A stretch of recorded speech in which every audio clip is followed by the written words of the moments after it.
O delegado territorial desprazouse á localidade de Cabeza de Vaca no concello de Ourense para supervisar os traballos de prevención que se están executando a beiro do convenio de xestión da biomasa nas faixas secundarias, é dicir, naqueles 50 metros que rodean os núcleos de poboación.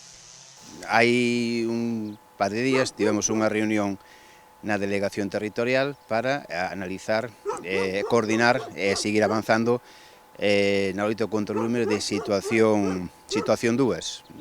Situación 2 que son aqueles casos nos cuales o lume pois ten perigo e afectación a vivendas e a persoas. Dentro do que é o plan do Pladiga, para este ano, con 213 millóns de euros, a cantidade máis alta, pois hai un espiares de actuación. Temos por un lado que é a detección, no cual se está a traballar en actuación de inteligencia artificial, en drones, para localizar e detectar rapidamente os lumes para actuar cuanto antes. As priorizadas son aquelas parroquias nas que os particulares teñen a opción de contratar a SEAGA directamente para realizar as rozas preventivas por un importe de 420 euros por hectárea.